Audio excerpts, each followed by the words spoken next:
Welcome to Metaphysical Soul Speak. I'm your host, Elena Fox Starks.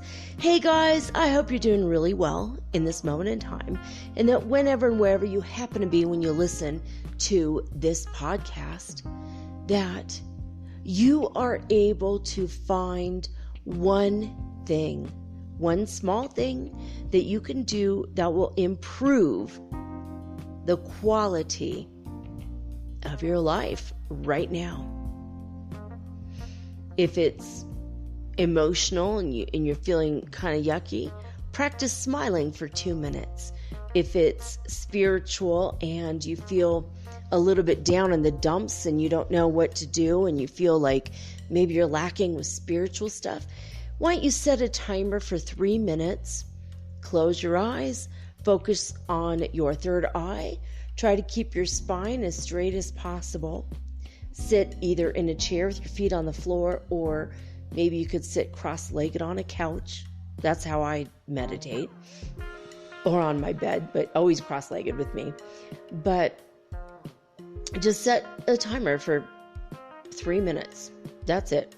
And then just close your eyes, focus on your third eye, focus on your breathing. Maybe it's just that you're racing around in your mind and you're having anxiety. You could try the Ho'oponopono process by saying these 4 phrases: I love you, I'm sorry, please forgive me, thank you. Or you can practice being mindful. Sit and think about all the things you hear right now. Did you hear maybe a sound of your house settling, a dog in the far off distance barking? Maybe you hear the hum of a light. Maybe there's a fly in the room.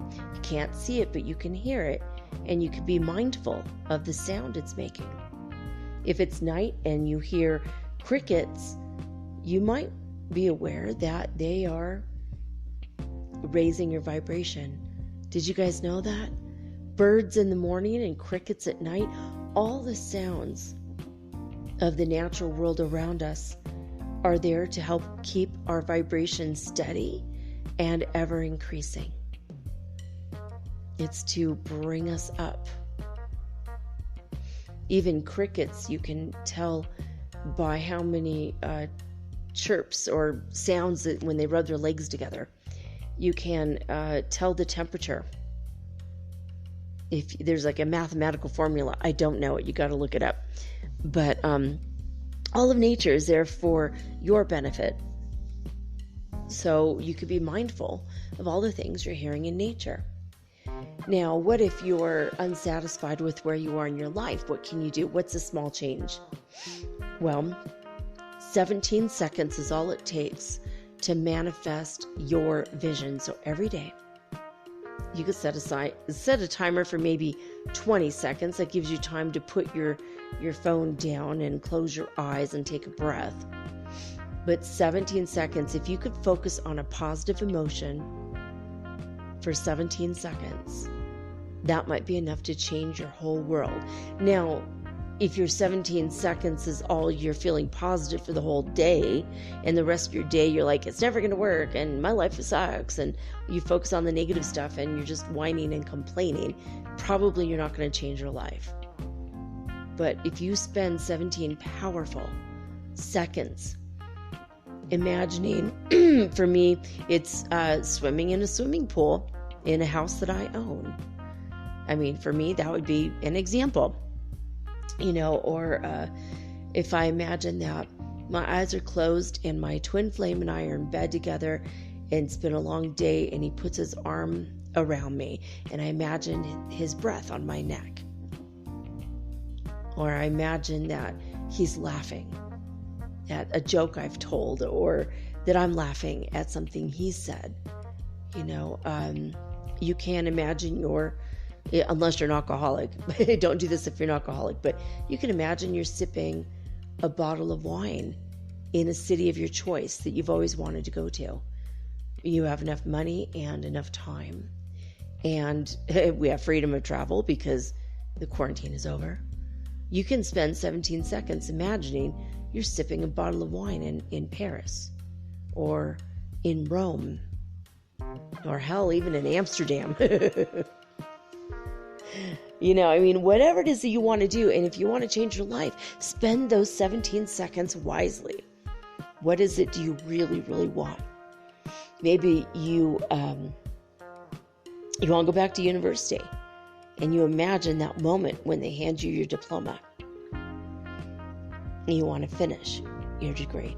The other day I was talking to my son, and I had a quick vision of his future, and I saw him wearing a chef's hat, and he had a medal around his neck, and the ribbon was white and blue. Now, I don't know what chef school he went to in the future, but he did it. He got his degree, and he's a chef. And I was like, whoa. I was blown away. There wasn't too many people at the ceremony, only the people who were graduating, and then like 1 or 2 people per person, like, the parents, or, everyone was allowed to bring up to 2 people. And it was just me and my son, and we were like blown away. We were so happy for him. And I had this it was like a flash of a vision. And I was like, whoa. So for my son, for example, he can imagine he's being handed his chef certification, and he's wearing his chef hat, and he's beaming with pride because he did the hard work. He put the hours in. So whatever you want to do to change your life, find one small thing. Now, what if it's a physical thing? What if it's a physical thing? You're in pain. You can hire a masseuse to come and massage you. There's still masseuses out there that will make house calls. If you don't want to do that, you could take a hot shower and put some aromatherapy, like essential oils, like of lavender or even tea tree. Tea tree for cleansing if you need a detox. Lavender will help you to relax, help your muscles to relax. You just put a couple drops in the shower, maybe in the soap tray where you have your soap, or even in the bottom of the shower, but in the corner. And as the hot water comes into the shower, the steam will rise. And that's going to change your mindset, and it will change everything. Oh my God, did you guys hear that? Did you hear the beep? It told on me we have a new addition to the family. I took a plunge, you guys. I'm so glad I did. I bought today, I went on the internet and I found a place that would sell me a UV light that will literally sanitize a whole room in between 15 and 60 minutes, depending on what program you choose, right?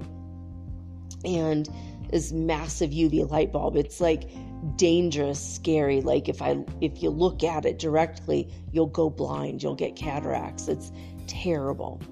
But it also has a radar motion detector in it. It literally says on the instructions it's radar. And if you even move an arm on the other side of a door, it will stop.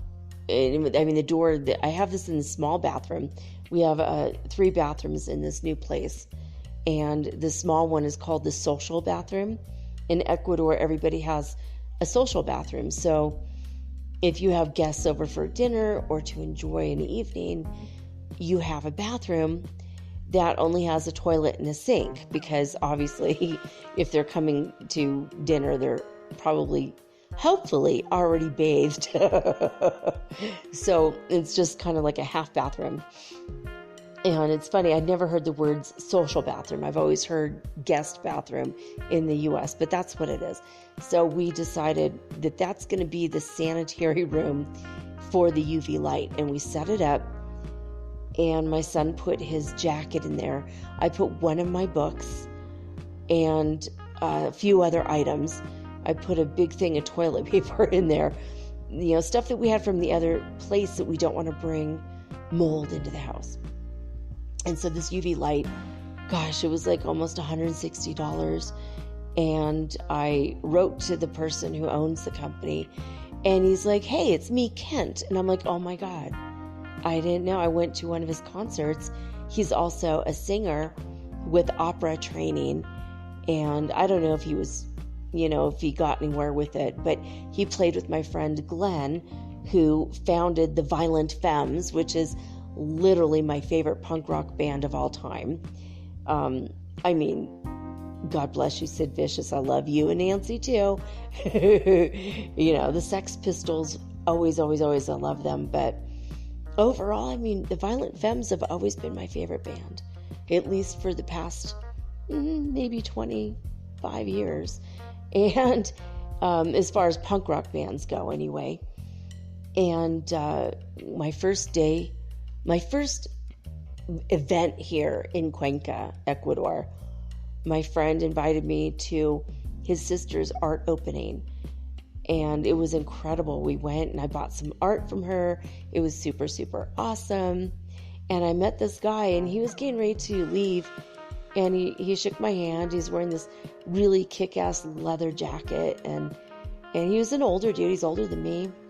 Not like really old, but he's just a couple years older than me. So he wasn't like, you know, some young dude, you know. And we just started talking. We struck up a conversation about music.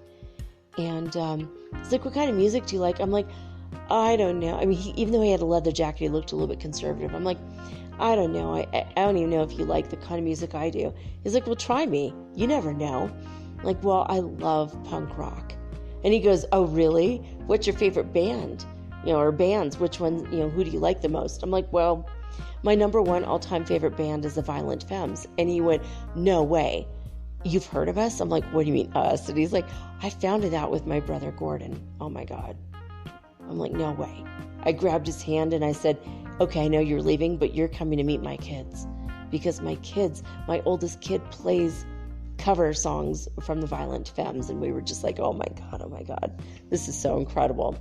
And Gordon's still, I mean, the Violent Femmes, they had a tour last year. They had a tour set up this year. I don't know if they went on tour yet, but I mean, they're still out. They're still playing. Their music is incredible. Their new stuff is really good. Anyway, so now that I've got off on the tangent. Anyway, so this guy, he and Glenn played together a concert last year, and I haven't seen this guy in maybe, I don't know, 8 months or something, 9 months possibly. And he was just blown away. He's like, oh my gosh, you're still in Cuenca. I haven't heard from you in so long. I'm like, oh my gosh, this is so cool. So he said, okay, if you PayPal me, he took almost $20 off this product. I'm like, oh my God, this is incredible. He's like, it's a lot less money. It was like 140 instead of 160. And I'm like, this is cool. So I got this thing, and they delivered it today, put it in the bathroom, and we put several items in there, including toilet paper from the old house, because we didn't want to, like, you know how crappy that would be if you brought toilet paper and you think, well, it was in a plastic bag, it's wrapped, and then you open it, and then you take it and you put in all your bathrooms, and all of a sudden, bam, black mold, because the spores were in it. Oh my God. We were really freaking out about this, like how, like all of our stuff, you know. And now, okay, so this UV light has ozone. So this is the one small change I've made in my life today. And the whole house smells like ozone. We're like, oh my God. We had to open up all the windows in the house. We're freezing. I'm sitting here with a blanket. My son went out on a walk with one of the neighbors. It's really cool. They wear masks and walk everywhere together. And his friend has pit bulls. He has to walk 4 times a day. So So it kind of gives my son an opportunity to socialize as an extrovert. He needs that. So, but this UV light, I'm telling you guys, it kills viruses, molds, fungi, bacteria. And if you get the one with the ozone, if you guys decide to get this, I'm sure it's available in all countries. I think it's originally from China, which is good because it could kill the coronavirus off of itself. If it even exists, but on itself. But anyway. But yeah, the ozone, man, this is penetrating like everything. I think that it's literally penetrating through the brick walls. It's like crazy. We have the door of the bathroom shut, and I know it could come underneath the bottom of the door into the rest of the house, but I have a book in there, and I know it's going to penetrate the pages of the book. And we had this stuff in there for like 2.5 hours. We just kept like, you push the button and you run out of the room really quick, and it takes 20 seconds and then it starts. And if you go near the door, I mean, it'll just stop and it'll wait until there's no movement. It detects the motion, and it's this thing is wild. But so we're gonna go in there in a little bit and open up the window in the bathroom, air it out, and I'm gonna take this thing and put it in all of our bathrooms every single week, sterilize everything, make sure mold can't grow anymore. This is a change we're going to make in our environment. We're like, we want to be a mold-free home. That's like our goal. And there's apparently, these dogs, wolf dogs, they come and lay on our floor all the time. And we had our whole house cleaned, and after the cleaner was on the floor, and when it dried, the whole house smelled like a wet dog. We were like, are you freaking kidding me right now? And so we don't even have animals. Our house smells like animals in the living room. So apparently this ozone can penetrate and take the odors out of all the rooms from pets. And I'm like, oh my God, our environment's going to be a lot cleaner than it has been. And this also counteracts the effects of outgassing, like formaldehyde in your home. So I'm like blown away right now by this. I did all the research this morning. I watched all these videos of scientists explaining how the UV light works, how the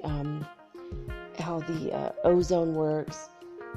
Anyways, I'm highly recommending this thing. I can't even tell you the name of it. I don't even know what the name of this is, but it's you have to put it together when you get it.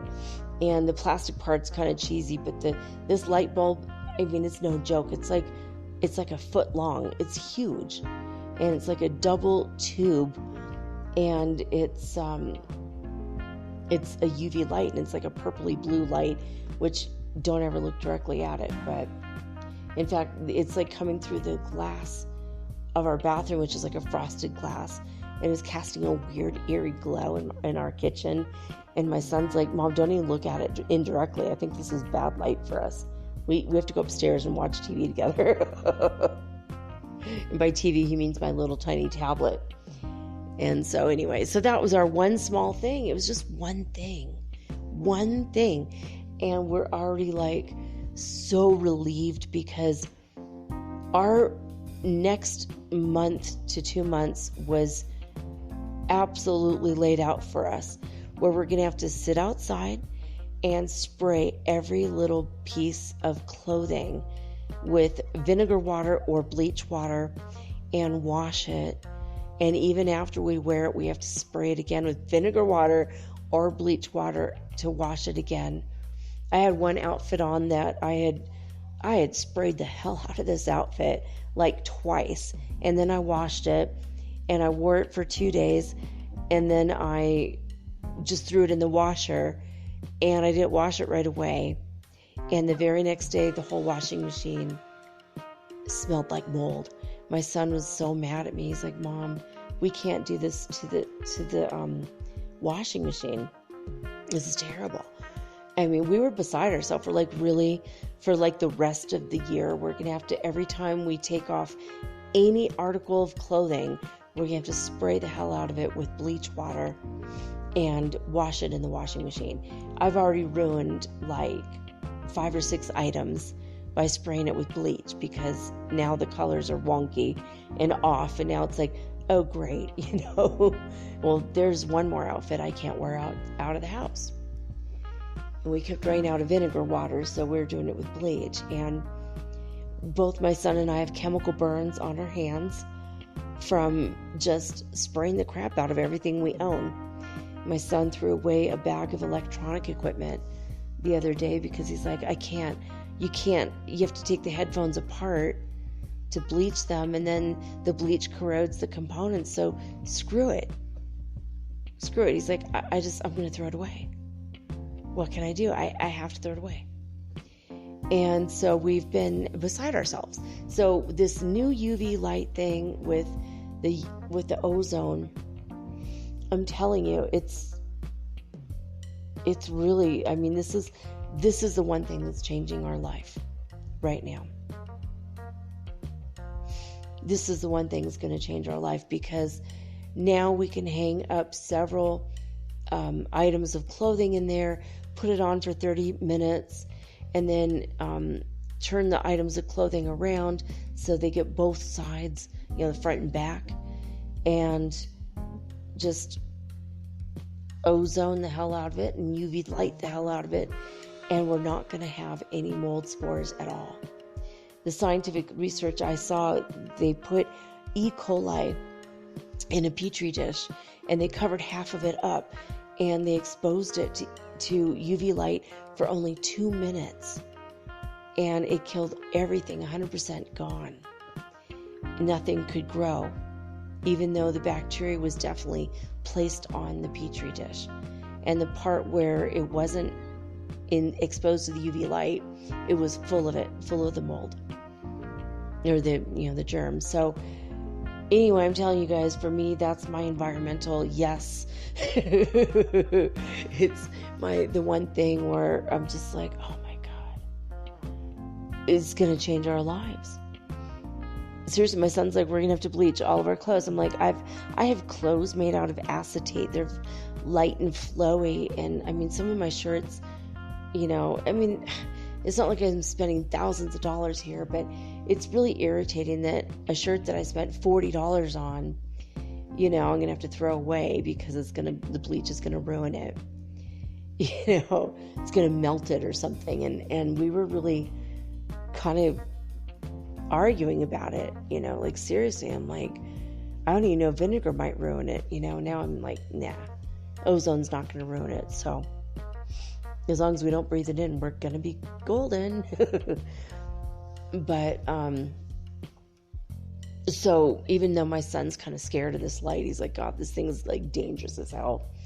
But he's like, you know what though, Mom? He's like, this is really good. It's a good idea. He's like, he has his jacket in there. He's got the front, the back. He's turned it inside out to get the back and the front again. So 4 times we've done this light already today. And he's like, oh my God, this is incredible. Because his jacket was going to take, there's no way you could soak it. It's like one of those jean jackets with the serious like goose down lining with the, it was it's like a $200 or $300 jacket. And we didn't pay that for it. We got it used, but it was like from an expatriate here that he got it, and really incredible coat. And he was sick about it. He's like, I was sick about it. He has a leather jacket. He was sick about that. He's like, I can't just throw away my stuff. And I'm like, yeah, this is ridiculous. So there we have it. That is it. That's my environmental yes for the day. That's my one small thing, is a physical thing that we needed this time. But what can you do for yourself that's physical? Painting your fingernails or toenails, or cutting your own hair. I'm telling you guys, I swear to God, I have a razor somewhere in my stuff, and I need to shave my legs, and it has been weeks, and I'm like, I am starting to look like a frickin' Sasquatch. The hair on my legs is sticking straight out in every direction. It never did that before. It always laid flat, right? And you can't even tell there's hair on my legs because it's very pale. And in the sun, you could tell if you look really hard, usually. Now it's like I look like a freaking Bigfoot with small feet. and my son's beard is growing all kinds of crazy. He looks like a 30-year-old man. I mean, not his face, he doesn't have wrinkles, but he's got this thick, bushy beard. He's only 17. He's like, what the hell? Like, something about this quarantine is making everybody's hair grow completely wild. My eyebrows have been growing out of control, like super long, super fast. And I was looking in the mirror today, and I'm like, what the hell? I had this one eyebrow that was like, just one hair in my eyebrow. It was like super freaking long. It was over an inch long. I'm like, what the actual hell right now? And I don't even know where in my stuff is my hair cutting scissors that I normally use to trim my eyebrows. And I'm like, this is getting to be freaking serious, man. This is like freaking serious. So I plucked that eyebrow out, and it was literally over an inch long. I'm like, oh my God. We are all becoming these crazy looking people under these isolation quarantine circumstances. And I was worried about my makeup. Oh my God, I've got some MAC makeup, really expensive stuff, man. And I'm like, I'm gonna be sick if I have to throw away my $50 lipstick, man, because I can't get MAC makeup in Ecuador unless I have it like delivered from the US, and that'd be $30 for delivery charges from my friend who would bring it from Florida. And it's going to still take months to even get here. So I'm like, even just to get something brand new again, or I have to go to Lima, which is a 40-hour bus ride each way.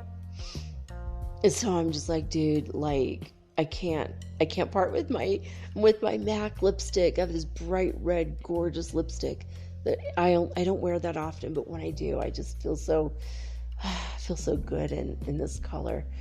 I don't normally wear red, but it's a nice color. Anyway, this UV light's gonna help me with that. It's gonna get all the germs or whatever out of my makeup, if indeed there's anything in it. Unbelievable, this ordeal. It's an ordeal what we've been going through with this mold. But anyway, but I want you guys to think about, what can you do for yourself? What is that one thing? You know, maybe it's just exercise. Maybe you haven't exercised. Maybe you've had the intention of working out at home and getting in kick-ass shape, and then the more the quarantine goes on, the more you're like, oh, we're never getting out of here. We're gonna be alone forever. And then you just kind of eat chips, watch TV, sleep a little longer, and suddenly you're just living in sweats and you're giving up clothes. That's what my kids used to call it. Mom, you look like you're giving up. You need to wear nicer clothes. It was right after I got my divorce, and they were younger, and they were like, Mom, you cannot dress like this. I literally bought like 4... This is so embarrassing, but also it was so comfortable. I bought 4 velour tracksuits like 10 years ago. I mean, and my kids were like, I'm like, look, I love this. It's so cool. I look sporty and also kind of stylish, because it was kind of a thing where I was living in Chico, California like 10 years ago. And they were like, Mom, no, Mom, you look like you're giving up. Like you'll never find love again. Might as well wear sweatpants.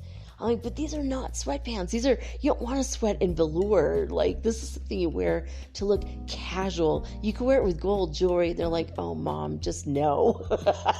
I had a white one and they had a hoodie, and around the hoodie had a white fur. It was so cute. And my kids were like, Mom, no. And I used to have velour, stretchy, like, tight shirts I'd wear under it, and I thought I looked pretty hot, and they were like, can you not just buy a pair of jeans? Maybe a nice dress even, Mom. Oh my God. I think my daughter said something like, what self-respecting man would even date you if you're gonna wear like sweats everywhere. I'm like, okay, touche, point taken. I had to throw away all my mom clothes. I gave them away to charity. But, I don't know. I mean, so go out and buy yourself like a nice outfit, or at least shop online. And a lot of places cannot deliver now because of the quarantine, but it's not like you can't put it in your cart, in your shopping cart, and just keep it there. And when everything gets back to normal in a month or 2 or 3, then you could go back and buy that thing for yourself.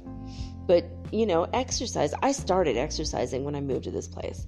This morning I woke up, I'm like, I can't exercise, it's too early. And I laid on the couch for like 2 hours.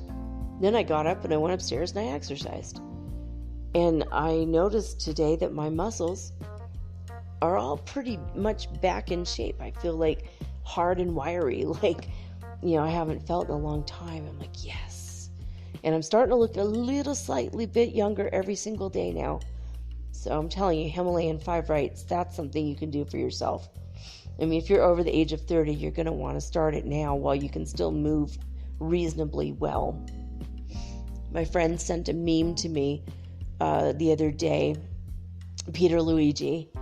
He always sends me the funniest stuff, and he sent me this thing that says, people my age are climbing mountains.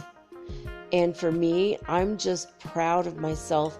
Every day I could put my underwear on while standing on one leg and not falling over. Like, that's an accomplishment. I'm like, well, I broke my legs. So, I mean, standing on the leg that I had broken with metal rods in it, I mean, that is a feat in itself, just to stand on one leg for me. That's like, oh man, I hope the metal rods hold up. I always feel so scared. I get that. I get that sentiment entirely. It's like, yeah, what the hell is up with those people that are my age climbing mountains? It's crazy. And good for them, but like, I'm lucky to get up and down the stairs every day. It's like, oh. But I am doing it. I'm doing my exercises, and every day I get a little bit stronger. And you know what? You can too. Exercise. And if you don't like to exercise, put on some good ass music and just dance. Dance, because that will lift your mood, lift your spirits, change the energy of the room, change your own vibration, and you'll get in shape. So, hey, why not do that? I'm not just talking to the ladies out there. I'm talking to the men too. Everybody can dance, even if you can't dance, who cares? And no one's going to see you but you. Just don't even look in a mirror. Just dance because you want to. Let the spirit and the music move you. I love that. And another really fun way of exercising is actually singing. Put on some music that you love to sing to, and, like, go check out a Hollywood Vampires concert online on YouTube. I sing to some of the songs. I love it. I love that. They're a good band, and they do cover songs like David Bowie, and it's incredible, an incredible band. And Johnny Depp's got an incredible voice, and I just love it. And so I sing with him in my living room when I'm by myself. And Nina Rodriguez, by the way, guys, if you want to discover a brand new singer who, I don't care if you're a man or woman or straight or gay or whatever, you're going to fall in love with her in 2 seconds, and you're going to really, really want her to be your wife. I swear to God. My son and I, we listen to her music, and we have to stop the song because we're crying because her voice is so intensely perfect. And we're just like, oh my God. Like, her voice and her lyrics, they're in Spanish, but she has a song called Gravity, and she has like a video on her thoughts while she's making the song, and then she has just the song and the lyric video. She talks about where does gravity touch us? Like, at what point are we touching the gravity of the earth? And she goes, and then she kind of like, it's a metaphor for life. Like, all of life, there's gravity to everything in our lives. Everything is heavy, and there's different varying parts. And it's just her, oh my God, all of her music is deep. She's a profound metaphysician. And I swear to God, she is one of those sirens that her singing will make men plummet to their deaths just to be near her. She has that kind of energy and power, and she will blow your freaking mind. When we started listening to her a couple months ago, she had like 400 followers. Now she has 4,000 on YouTube, and she's on Instagram too.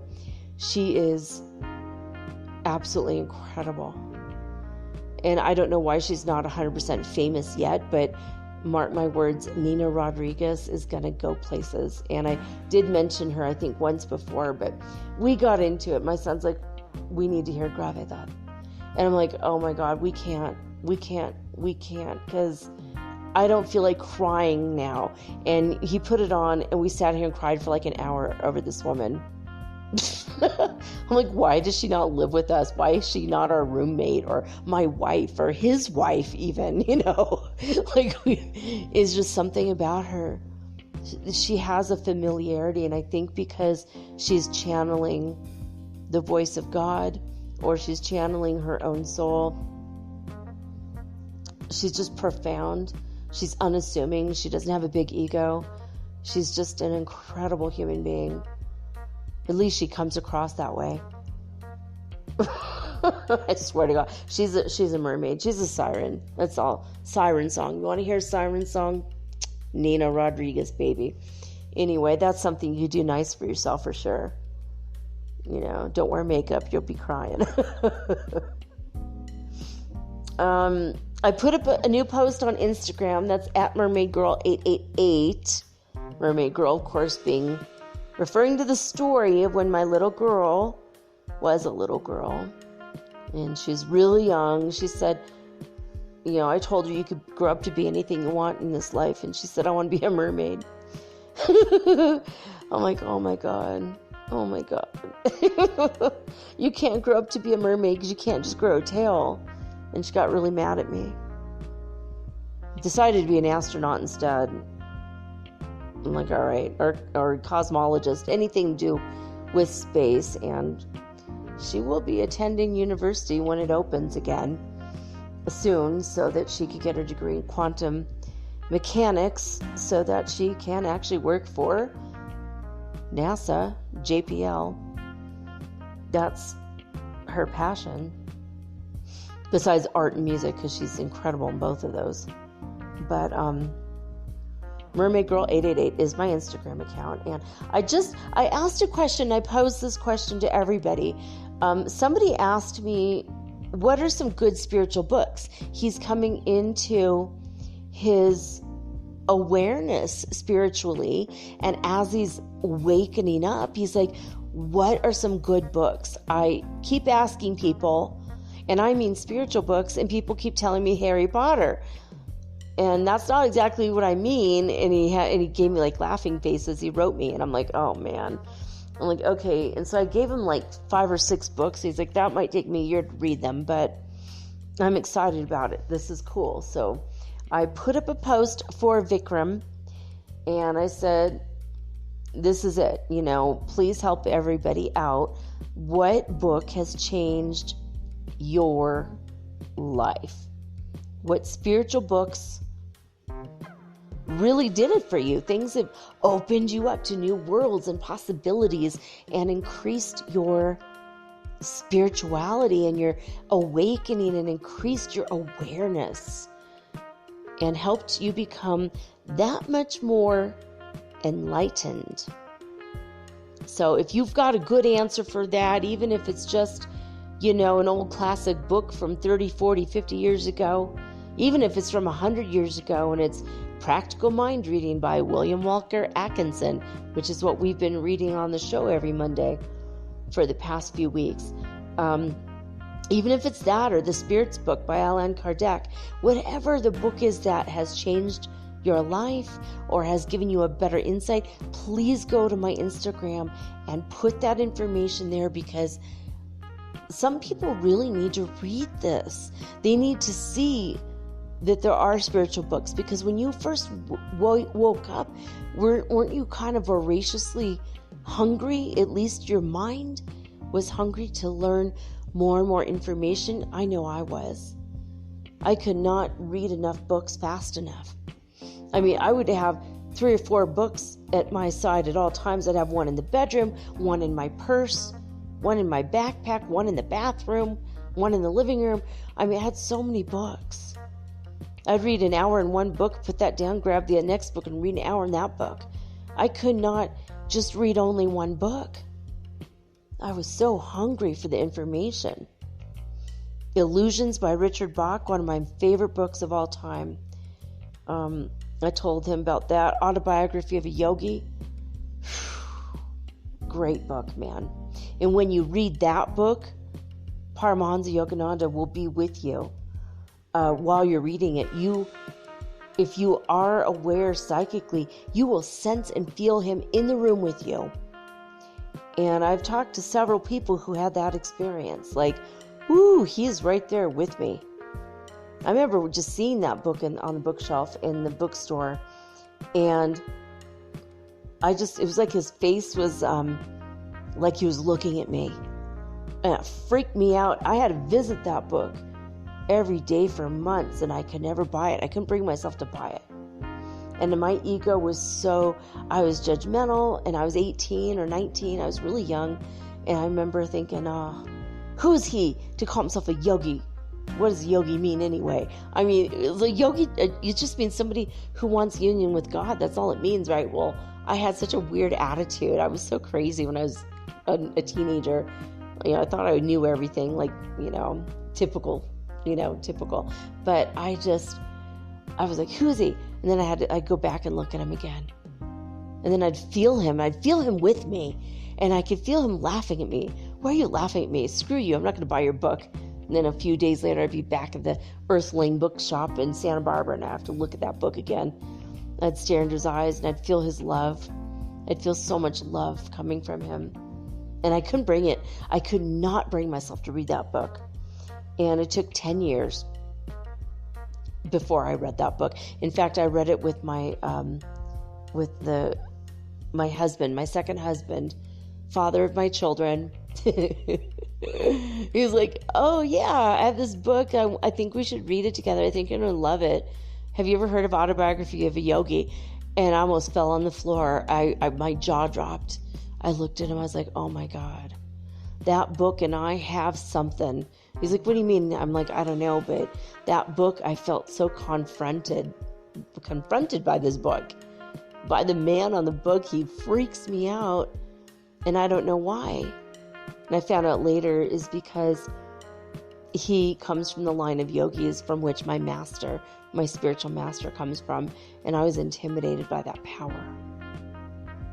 I was scared. Now I love him with all my heart, and I've asked him for favors over the years, and he's always come. Like when our VW bus broke down. I love VWs, but they do break down, and my husband's like, we're not going to get the part. It's not here. We're in the middle of nowhere. He was starting to freak out. I'm like, you just have to ask Master to help us. Just ask Guruji. And so we prayed, we just asked a favor like you'd ask a friend. Hey, please help us with this problem. And about 10 minutes later, the VW bus just started up on its own. And I knew it was him. He changed the energy, our fear, changed it to love. And then he fixed our car for us.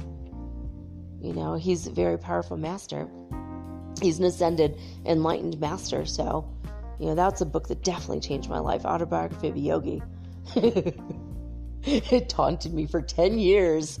And then I finally read it. And every page would have to put the bookmarker in the book, set it down, and bawl my head off, because there's another thing that just made me cry like crazy.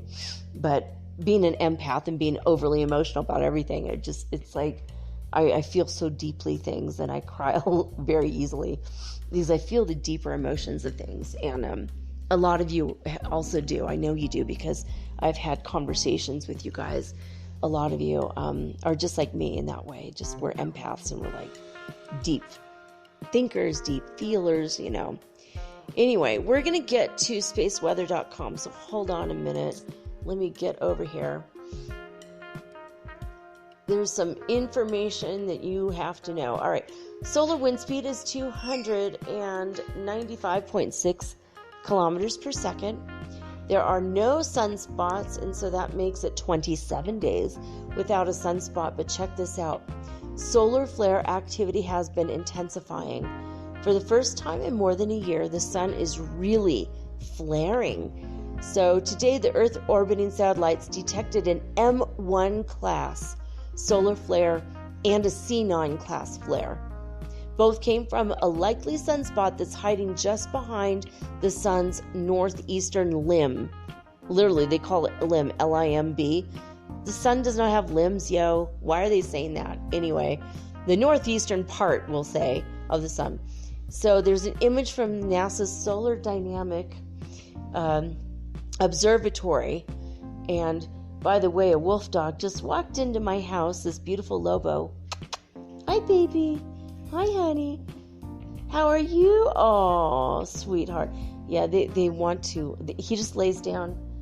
Blackie was in here earlier. It's like we have our own dogs. They're just our friends. It's awesome. They come to visit often. Okay. So, it says, so far these explosions have not much affected Earth. The underlying sunspot is facing away from the planet. So even though it's going on, it's not really affecting us right now. And it's possible it's going to soon change. So if this sunspot's popping off, class M class and C class flares. The other day was a B class, which was kind of not that big of a deal. But if it's popping off a lot of flares, we may be in for it in a few days. So we'll see. So we'll see in the next 24 to 48 hours. They say future flares could be geo-effective. That's a cool word. I never heard that before, but I guess it means to affect Earth. All right. Let's see what's going on here with the other things. We have had a 0.3% change in the neutron counts, which means we are being bombarded with cosmic radiation. And you guys know that we've had an anomaly with the magnetosphere that's getting worse. There's a bigger crack in the magnetosphere, bigger than usual. So what that means is a lot more cosmic radiation could get in. We are at 10.2% of the space age average. So that means very high amount of cosmic radiation. Absolutely no coronal holes facing Earth. But today was a day we should have gotten 2 gusts of solar wind hitting Earth. Tomorrow we will have another. If you've been feeling a little bit under the weather or even having problems with some of the ascension symptoms right now, digestive issues, having your tummy hurt a little bit, having, I don't want to say the F word, but air blasting from your nether regions that doesn't smell too nice. I've heard a lot of people talk about that. Strange ass dreams that are really affecting you, and you're waking up going, what the hell? What am I dreaming? And you just feel like you accidentally took a couple tabs before you fell asleep. That's the kind of dreams that people have been having. I had a dream that all of my stuffed animals I ever had as a child not only came back to life, but came back to find me, to have conversations with me about my childhood. Oh my God, that was a really freaky dream. So that's the kind of thing we've been having, kind of dreams that we've been having. According to the Fireball Network, it says 5. I'm gonna go ahead and refresh this page because this might have been yesterday's, or it says on the 28th, and today's the 29th, so I'm gonna look. Holy crap, I'm glad I refreshed the page, guys. 33 sporadic fireballs were detected. 33 fireballs over the United States. These are not from a Lyrids or Aquarids meteor shower. In fact, they're just sporadic, random. We're going through such a rough patch of space right now. Our whole solar system is going through this random, wild, rough patch where there's so many fireballs and also no magnetosphere to burn them up.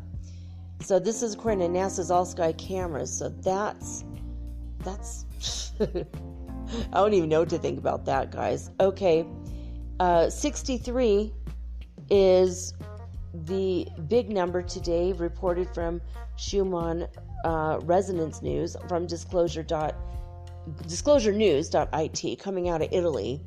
They had a massive blast at 63 hertz frequency. Remember that 40 hertz and anything above it is the bottom rung of the fifth dimension. The fifth dimension is not a place, but rather an energy and vibration. You want to keep lifting your own vibration up to ascend, because we're going to have more power. Ooh, I said that, and Lobo looked right into my eyes. You know about ascension, don't you? And now he's kind of ignoring me, but he's kind of excited by this topic. You know about the Schumann Resonance, buddy? His tail is wagging like crazy out of nowhere. I love it when animals that grew up speaking Spanish suddenly understand me in English. I think he understands the energy and excitement I have about ascension. Pretty cool stuff there. All right, let me see how many minutes we have left over here. All right, yeah, we got plenty of time. Okay. Now, going over to the heartmath.org, HeartMath Institute, we only have information from May 27th, so this is Wednesday. I don't know why. They're 2 days behind, and I don't know why, but we're going to talk about what happened 2 days ago with the Schumann Resonance. In California, at the hour of 2300, they were at 131 hertz frequency, so wow, right? 91 over what you need to be in the fifth dimension. Hofu, Saudi Arabia, and Lithuania were suspect. They were both at 0, and I don't know why, but I'm reporting them as I read them, okay? 251 hertz frequency is where Alberta, Canada was. That's extremely high. And Northland, New Zealand was at 87 hertz frequency, followed by, last but not least, one of our best, highest energy places on Earth, Hululu, South Africa. They were at 164 hertz frequency on the Schumann Resonance scale on the 27th of May. I did want to mention that the other day, 2 days before that, so 4 days ago, Alberta, Canada did reach 297 hertz frequency. Not sure I mentioned that yet, but almost 300 hertz frequency. So you guys, I feel like we're getting there slowly but surely, inching our way up into the fifth dimension. Now, some of you already are there. Some of you are stragglers, but it doesn't mean that it's for lack of trying. Some of us had to wait. I waited because I wanted to help more people to come up. Now, I've been in it for a while. I feel the energy of it. And even on days I feel down, I don't feel down for long. It changes immediately, like within 5 to 10 minutes. Even when I'm having a bad day, all of a sudden I reverse it. And this is going to start happening for you if it hasn't already. And maybe for you it's been happening for years already. You know, we're all just on the same path. And it's almost like a single file line. And some of us are ahead on the path and some of us are behind on the path. But we're all on the same path. So no judgment no matter where you are on the path, because we're all on a journey together. All right, so we are going to get into acim.org. This is a website for the Foundation of Inner Peace. Today we're going to read lesson 302 in A Course in Miracles. So here it is. You can, by the way, get your own app for absolutely free. There's a bunch of them for A Course in Miracles. You can get a purple one or a black one or a red one or blue, whatever color you want. that you whatever you can think about, you can have it. Or just go to acim.org if you want to reread what I read to you. There was a conversation from a couple days ago that I did not read about, was it karma or reincarnation? It was something interesting. And why am I not? Oh, the second coming of Christ and what that really means. That's what this one was. So you might want to go look and read the workbook as well as the main book. And then eventually the teacher's guide. That's the third book to read. You can get these in a used bookstore for about $60. They're about $200 brand new or absolutely free on the website. So here we go. Lesson 302. Let me make sure I've got enough time to read this. Yes, I do. All right, cool. Lesson 302 is this. Where darkness was, I look upon the light. Where darkness was, I look upon the light.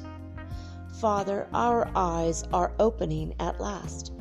Your holy world awaits us as our sight is finally restored and we can see. We thought we suffered, but we had forgot the Son whom you created. That's S-O-N, by the way.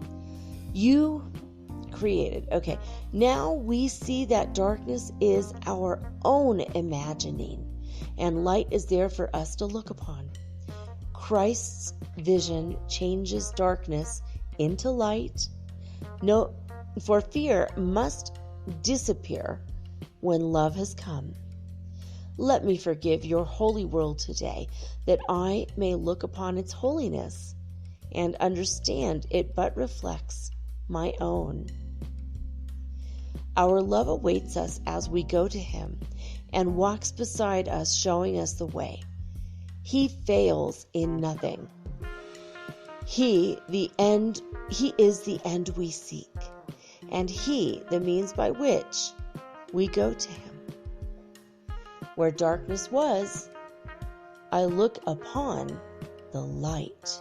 Again, that's lesson 302 in the event you wish to reread it later and contemplate it more. All right, guys, I'm going to take a quick break. And when I come back, it's time again for the Earth Changes report. And if we get to it, we're going to talk about some weekly world weird news. Weird news in the world. Probably going to look at Coast to Coast AM because I saw some really strange stuff coming out of their website that was in my inbox this week.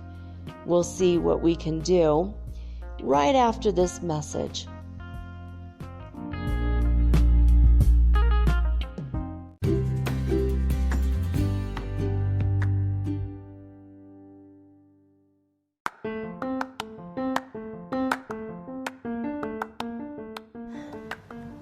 If you haven't heard about Anchor, it's high time you did. It is the absolute easiest way to make a podcast. First of all, it's absolutely free. Second of all, they have creation tools that allow you to record and edit your podcast right from your phone or your computer. You guys have known that I've been doing this for 8 months using the Anchor.fm app right on my cell phone, and I have done it everywhere, right? I have recorded this in my living room, my bedroom, little cafes in Quito, Ecuador, all over Cuenca. It's so absolutely easy to make your podcast, and editing is just a snap. Anchor also will distribute your podcast for you, and it took me about 2.5 months to become syndicated, and now I'm available on Spotify, Apple Podcast, and many more, and so can you. You can make money from your podcast also, and there's no minimum requirement. You get paid from your very first listener. It is everything that you need to make a podcast all in one place. So please, if you are interested in making a podcast of your very own, do not hesitate to start with Anchor.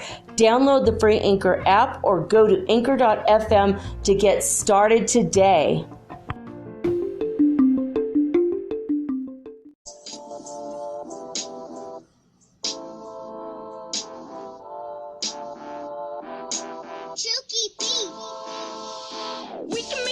thanks in our own small way. It's one small change, we can do that today. Our mind's getting bigger while the world's getting smaller. But saving the earth's becoming a tall order. From the minute you awake from your nightly nap, You can make little changes like turning off the tap. while brushing your teeth in the bathroom. You can cycle or walk your way to the classroom. Cut down the fuel you used to get to school. Pile in, let's carpool. In your lunchbox, cut down the plastic. See, these things aren't too drastic. Spread the word, get vocal. Make it go global. When buying food, stay local. Never mind the dishwasher, do it by hand. But I hate washing up. Ah, come on, it's grand. Just one small change in the little things we do. We'll show you how, and now it's up to you. It's our future. It's our earth. We need to protect it for what it's worth. It's our future. It's our earth. We need to protect it for what it's worth. Since we found out the earth was sick, we knew we had to do something quick. The earth is our family and our friend. We need to mend it before it ends. This is our home, so don't destroy it. Everyone should do their bit. Ice caps melting, seas getting high. Homes will be flooded, polar bears will die. The sun's getting hotter, the rain won't fall. I'm afraid we won't survive at all. Recycle the plastic, please, it's free. You don't want that ending up in the sea. It's like people use this planet as a bin. Pick up your trash, that's where you begin. Temperature is rising, we are realizing. We must act now, there's no compromising. Just one small change in the little things we do. We'll show you how, and now it's up to you. It's our future. It's our earth. We need to protect it for what it's worth. It's our future. It's our earth. We need to protect it for what it's worth. If you cut down flowers and trees, you contribute to the mass extinction of the bees. Think of the creatures that don't have a say. There has to be a better way. There's no higher being to save the earth. We've got to do something before we get hurt. At school, we know what to do. But my question is, do you? Just one small change in the little things we do. We'll show you how, and now it's up to you. It's our future. It's our earth. We need to protect it for what it's worth. It's our future. It's our earth. We need to protect it for what it's worth. Just one small change in the little things we do. We'll show you how, and now it's up to you. It's our future. It's our earth. We need to protect it for what it's worth. It's our future. It's our earth. We need to protect it for what it's worth.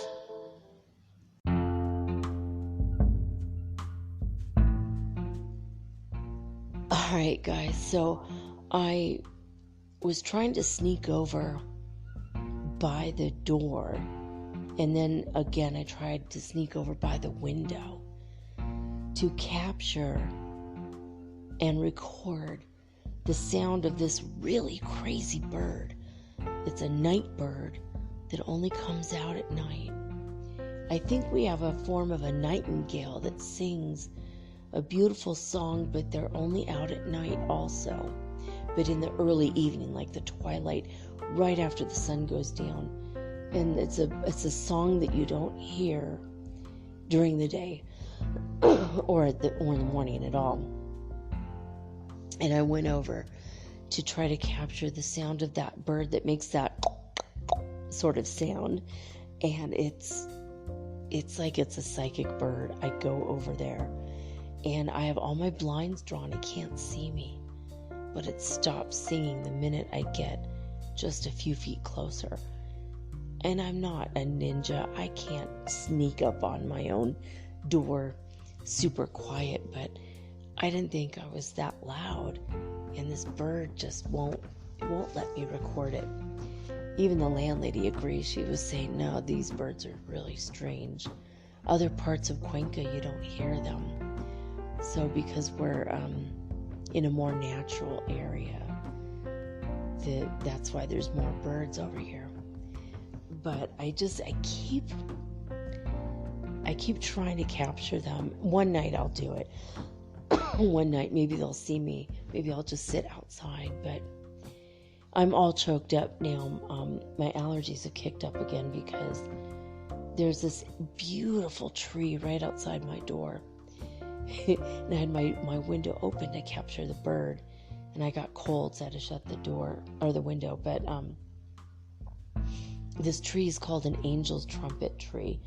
It's one of the most beautiful trees you could ever see. But and they smell heavenly. But if you eat any part of this plant, you'll die like right away. It's like this crazy. Excuse me. It's like a crazy poisonous tree. And I think the bandits or the robbers here, they'll grind up some part of the flower and make it into a dried powder, and they blow it into people's faces. And you do this and you could control anyone. Like people will happily go to their bank account and drain every penny for you, and go to your house and make you dinner, and then load up their furniture on your truck. I mean, I don't know what the hell, what's up with this tree, but the people here have tried to cut it down, but years ago, and every time they do, it just comes growing back up. Anyway, it smells amazing, but I wanted to shut the window because now I'm all choked up from the pollen of this tree. But it's like I want to one of these days I'll capture this bird. It's driving me crazy because it's just such a beautiful bird. Anyway, I don't know, maybe it's an ugly bird. I haven't seen it, but it's like the sound is crazy. All right, hopefully I won't be choked up for too long. I shut that window. Okay, I'm going to go back to May 20th because we were missing a whole week worth of Earth Changes news. And as I do, except for last week, every week I talk about all the things going on in the world. And as I'm saying these stories, I just ask that you say a silent prayer for all the people that are going through these changes, because some of these have got to be hard to go through. And so we'll just say a little prayer and ask our higher guidances to please either send sunshine where it's raining and flooding, or send rain where there's drought and people are starving. And I don't even know what to do for the locusts. What do we ask? That the locusts just freaking die already? I don't know, but in that case, just that the people in those areas get, that they have enough food delivered or given to them, because locusts eat everything in sight, and there's been a lot of locusts this year. I swear this past year has been really crazy for obviously for death tolls from the coronavirus and different things. It was a gnarly flu season right before that, and now we're having all the weather stuff has just been crazy. All right, so we're gonna go to it. Apparently 10,000 people were forced to evacuate amid catastrophic dam failures in central Michigan, and I did not even know about this until just a few minutes ago when I saw this headline. And by the way, the tablet usually, with the tablet, I guess I can only see the headlines and not the first paragraph of the story. So this is going to go relatively quick compared to normal. When I get back into being able to use my laptop with my actual internet, then we will have a little bit more like the rest of the story. We just don't have it right now because I'm waiting for the Ecuadorian government to give the okay for the Etapa internet to be installed in my house. I'm getting the government internet because it's faster, more reliable, and cheaper than all the others. So it's worth the wait, they tell me. So I think this is what we had before, and it was actually really good. But It's so annoying not having not having this stuff. Okay, so the extremely severe cyclonic storm Amphan hit India and Bangladesh, and it left a trail of destruction. We can imagine what that is, so we're not going to get into it. There's an article about the South Atlantic anomaly, and the weakening of the Earth's magnetic field, and it looks like it's splitting into two, so that we're going to have two huge cracks in the magnetosphere. But I talked about that one the other day, so we're going to move right along. Now, on the 21st of May, there was an article that says, early winter blast with record rain hit much of the eastern seaboard of Australia, with severe weather continuing on through the weekend. So let's send some sunshine to India, Bangladesh, Michigan, and also Australia. Let's send love and light and sunlight to those places.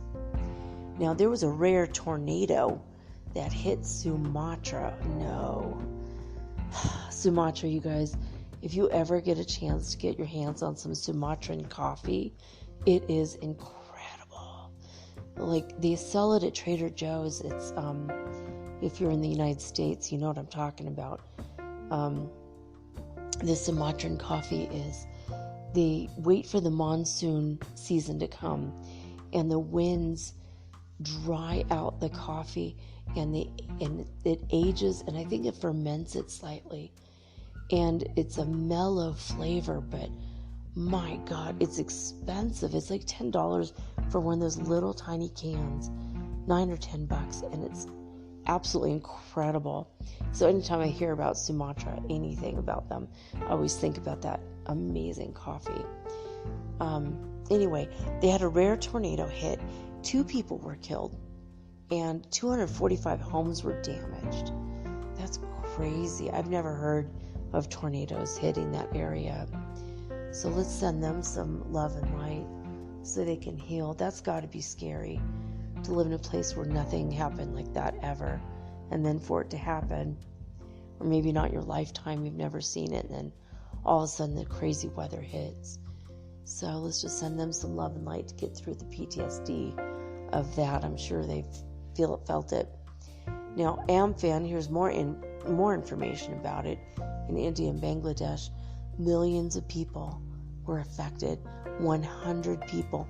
In fact, they say more than 100 people have now died. That's from the 22nd.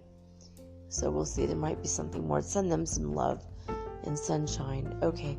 Rare extreme weather event lashed much of Western Australia.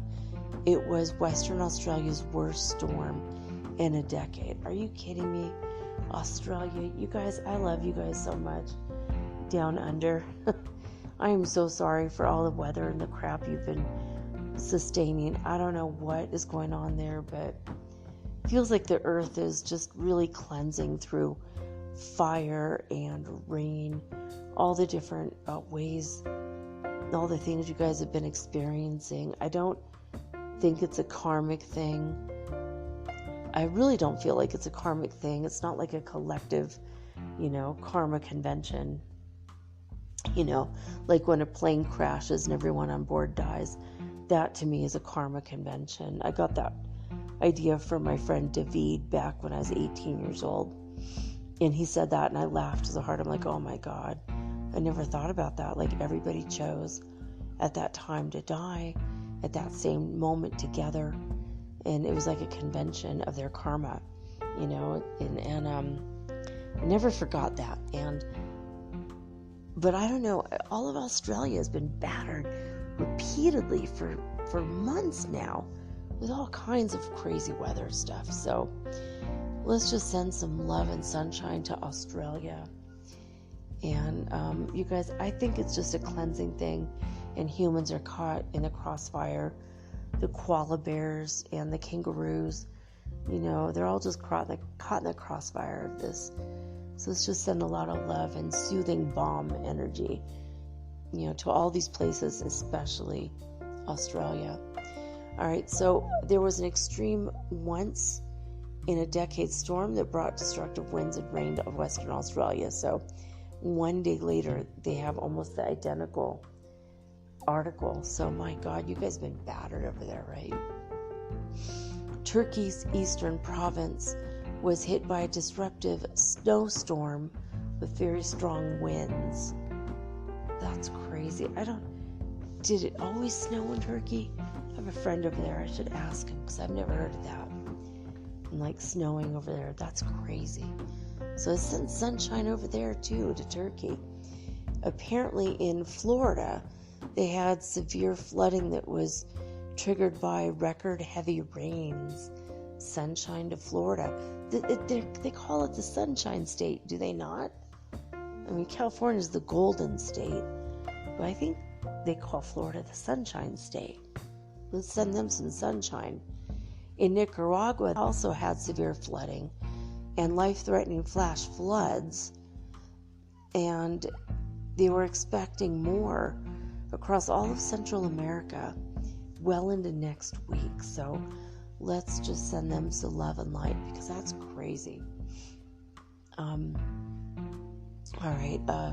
Floods have killed 285 people and affected more than 800,000 people in Kenya. And the crop loss that they sustained may lead to food insecurity. So let's send love and light and lots of sunshine to Kenya, as well as energy of having enough to eat.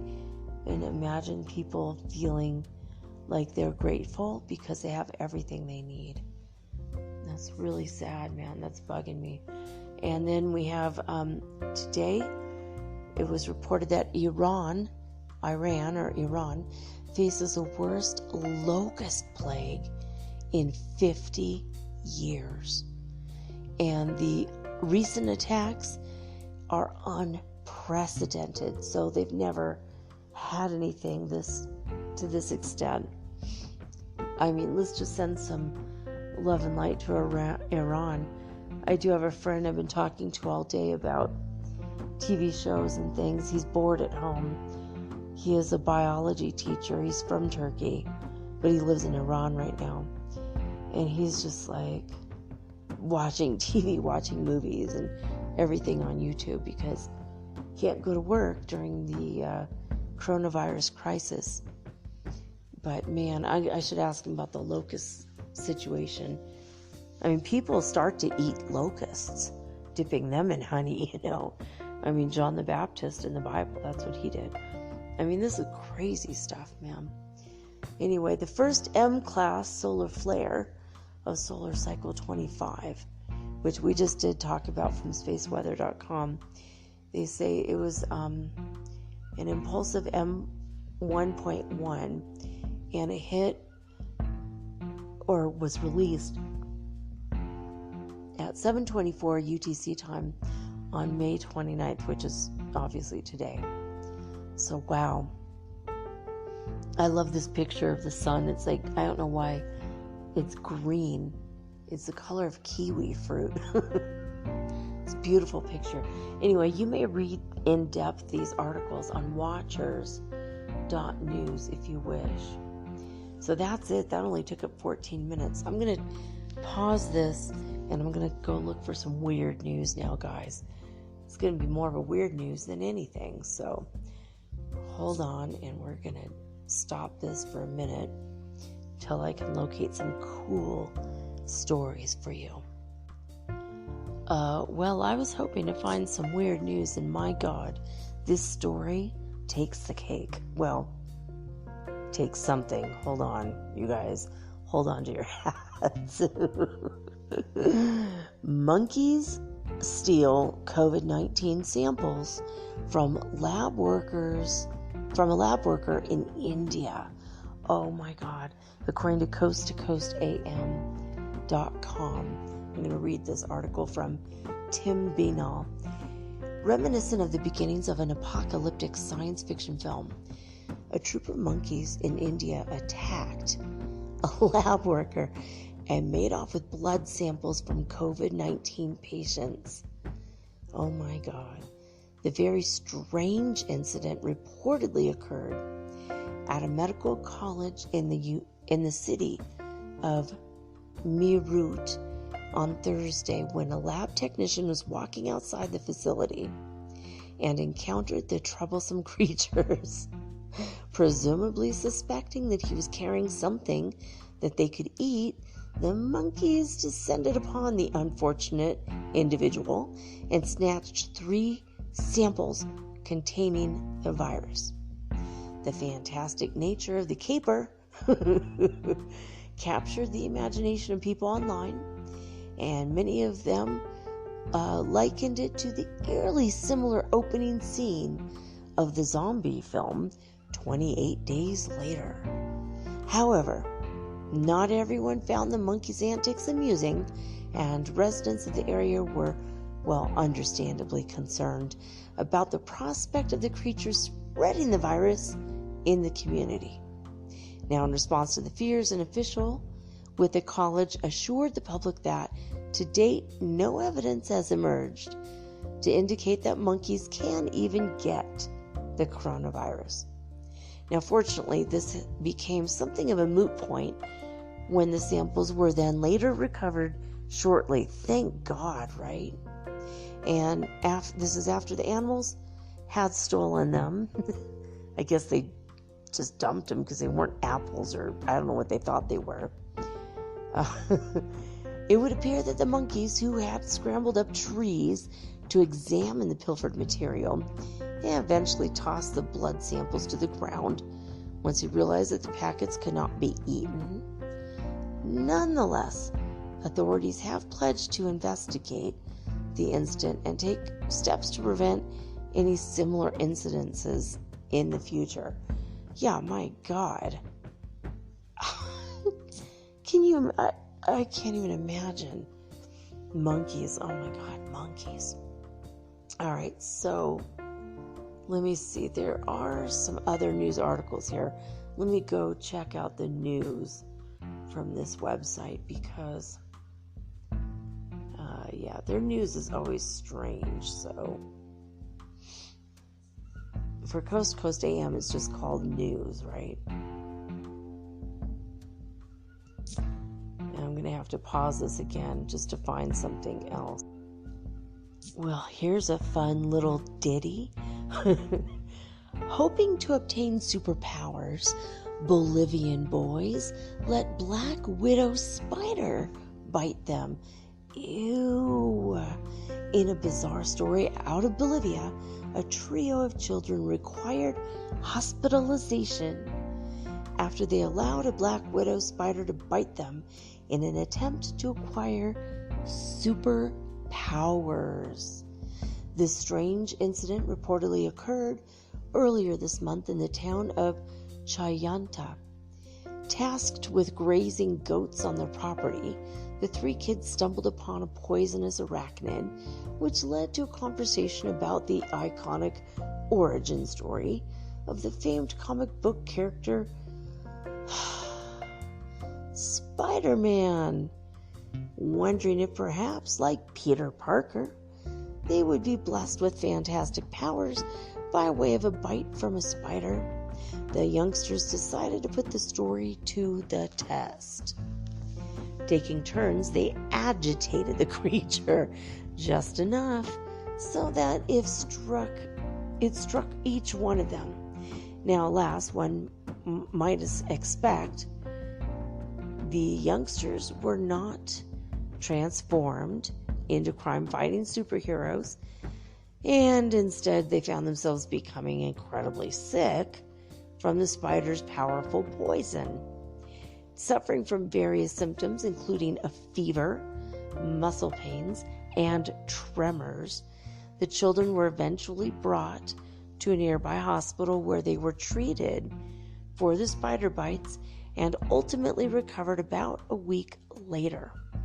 Their harrowing ordeal was revealed by the Bolivian Ministry of Health's epidemiology.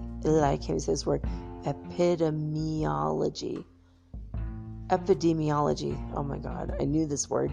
Epidemiology. head at the end of a recent press conference about the country's battle with the coronavirus. Virgilio Pietro. That's my son's name for Virgil. In Spanish is Virgilio. He goes by that sometimes. That's his middle name. Virgilio Pietro explained that it should serve as a cautionary tale for parents with young children who may believe that what they see in movies is real. Oh my God, right? That's terrifying. Parents should always have talks with their children. Grandparents even should talk to their grandchildren about how, especially little kids, how things are made up. It's not true at all. Stay away from the spiders, because that's just terrible, man. That is not fun at all. So let's see. This one looks kind of fun. Mysterious Fermi bubbles may be the result of black hole indigestion 6 million years ago. This is from livescience.com. A black hole burp filled the Milky Way's center with mysterious, invisible structures, according to a new study. The center of the Milky Way is a puzzle of invisible interconnected blobs. There are swooping tendrils of an energy visible only in radio wavelengths, hourglass-shaped scars of X-ray light, and towering over it all are these mysterious Fermi bubbles. That's spelled F-E-R-M-I, in case you want to look it up later. These twin orbs of gas, dust, and cosmic rays emerge from the galactic center like two wings of an enormous moth, one on either side of the galaxy's central black hole. From tip to tip, the bubbles do stretch 50,000 light years across. Now that's half the diameter of the Milky Way itself, yet they're only visible in high-energy gamma-ray light. Where did they come from? Nobody really knows. But a study published on May 14th in the Astrophysical Journal argues that these bubbles, along with mysterious X-ray and radio structures surrounding the galactic center, are all linked to the same series of black hole belches beginning around 6 million years ago. Well, that's crazy. I don't even know what to say about that, other than that is absolutely strange. So definitely fits under the category of weird news this week. Okay, I found another one. This is cool. This is the link I found from Coast to Coast AM, but the website this appears on is France24.com. So we've talked about this sort of thing before in the past. I think last year we mentioned it a few times, but check this out. An Indian yogi who claims he spent decades without food or water earned him a band of devotees and the skepticism of doctors. He died Tuesday, his neighbor told the AFP. Now, he was 90 years old.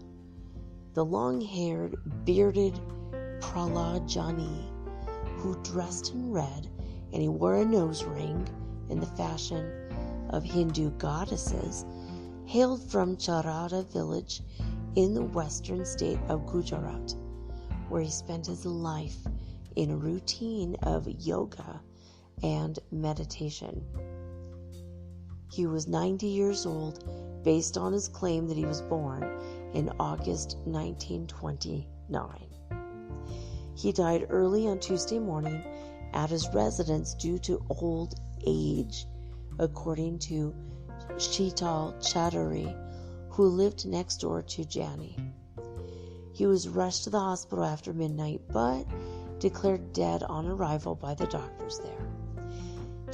Jani's body was taken to Ambaji, a town renowned for its temples, where he had built a small ashram and was known as Mataji, which means goddess. The body will be kept at the ashram for the next 2 days for people to come and pay their last respects, according to Chaudhary, adding that Jani would then be cremated on Thursday. Jani's tale that he was blessed by a goddess when he was a child, which enabled him to survive without sustenance, won him a small group of followers, despite the doubts of the medical professionals. He told AFP in 2003 that he got the elixir of life from the hole in my palate, he said, which enables me to go without food and water. Now, there was no way of verifying Johnny's claims, but doctors have said a person cannot go for long periods without food or water, without the organ damage and body breaking down. Nevertheless, Johnny's claims attracted the interest of India's medical community. In 2010, a team of military doctors studied him for 2 weeks at a hospital at Ahmedabad, Gujarat's biggest city. Johnny was watched with cameras and closed-circuit television. Doctors took scans of his organs, brain, and blood vessels and conducted tests on his heart, lungs, and his memory capacity. They said that he did not eat, drink, or go to the toilet, and his only contact with fluid was during gargling and bathing periodically. We still do not know how he survives, neurologist Sudhir Shah told the reporters back then. It's still a mystery what kind of phenomenon this is.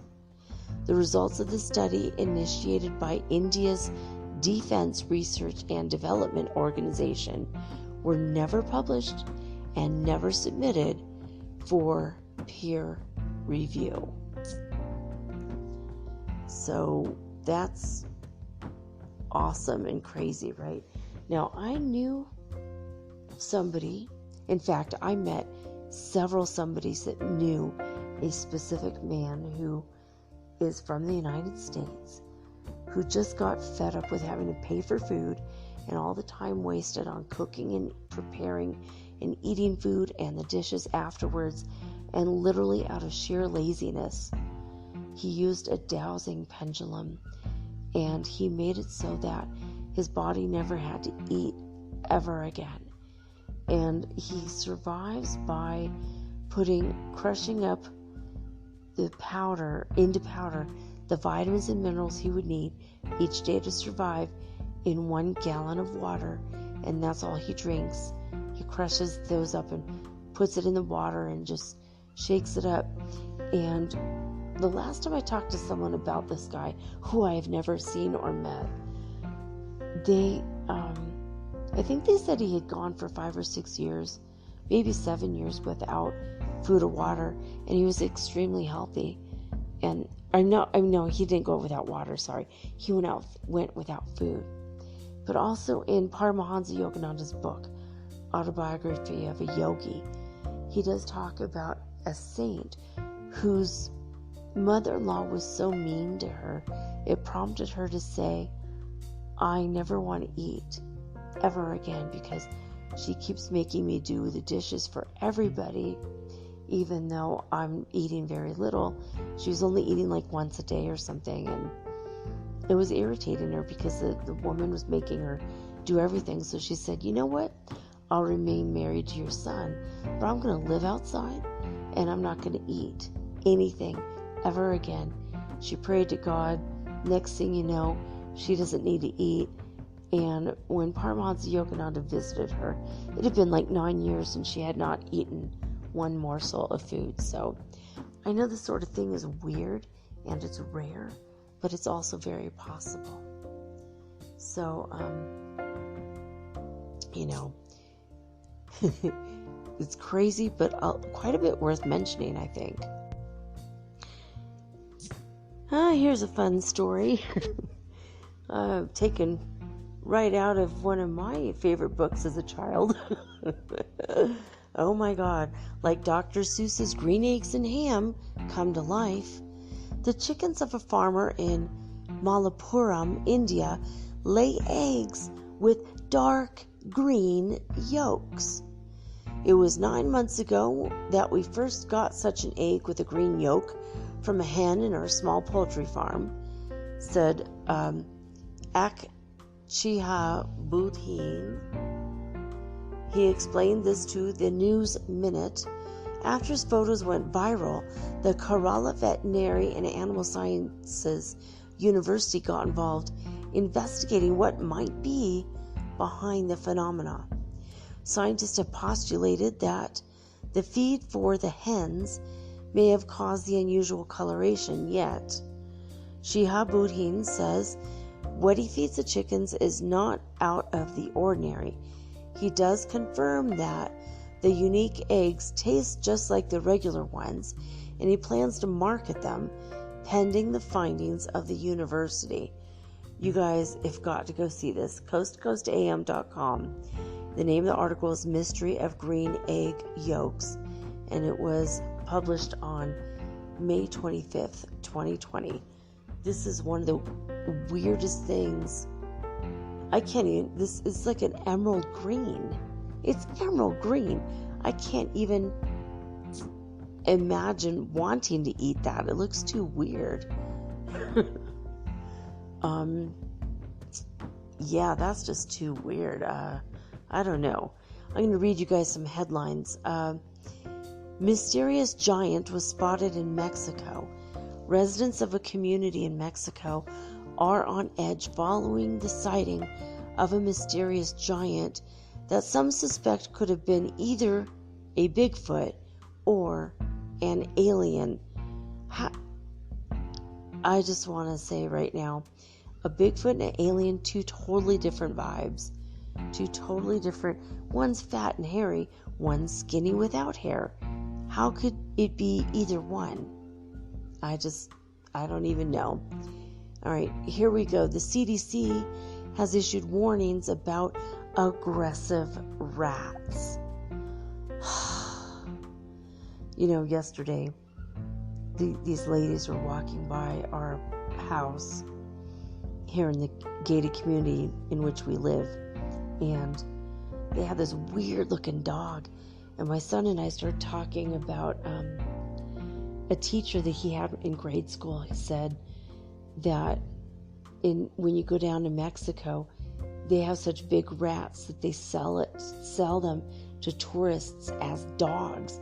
They put leashes on the rats, and people take them home and say it's a Mexican dog, and then the Mexicans have a big laugh about it. And we were laughing about it because we thought, well, obviously this person's his teacher was lying, because that's not true. I've never heard of that. She's making something up. I don't know, maybe she had black mold problems in her house. I don't know. But it sounded crazy. But we were talking about it because this dog, I swear to God, looked like a long, skinny rat. And when the other dogs went near it to sniff it, it started freaking out. And they had to, instead of taking it on a walk, they had to carry it in their arms to walk it. So basically, the dog got no exercise, and they got the exercise. But the sounds this weird little dog made sounded just like a big rat screeching. I don't know if you've ever lived in a big city and heard a screeching rat, but they're terrifying. And this dog, the way it moved and sounded, we're like, that's not a dog, it's a rat. It was the color of a rat too. It was horrible. Anyway, this headline, or basically what it says for this article, the first paragraph says, in a development that is entirely in keeping with the nightmare that has been 2020.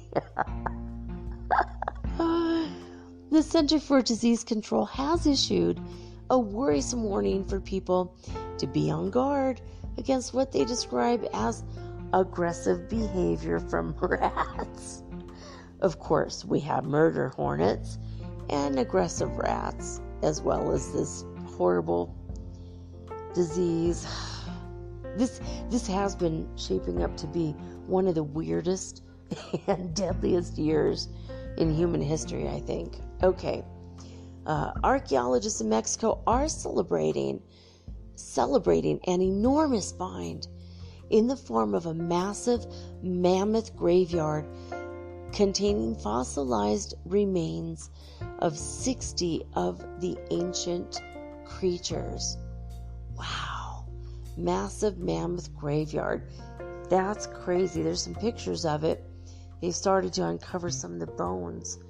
If you want to check it out on Coast to Coast AM, it's pretty interesting. There was a shadow figure filmed by hotel security camera. So it says there's a chilling video circulating online that appears to be a shadow figure lurking in an Illinois hotel. You might want to check that out. That sounds crazy. Motorists in Albuquerque, New Mexico might find themselves doing a double take thanks to an unusual looking alien car cruising the streets of the city with an uplifting message for residents. And it says, "Time out, Earth people. Help." I can't even see this. Help something. Hold on. Let me go to this. This is kind of cute. This guy has an alien. It looks like he made it.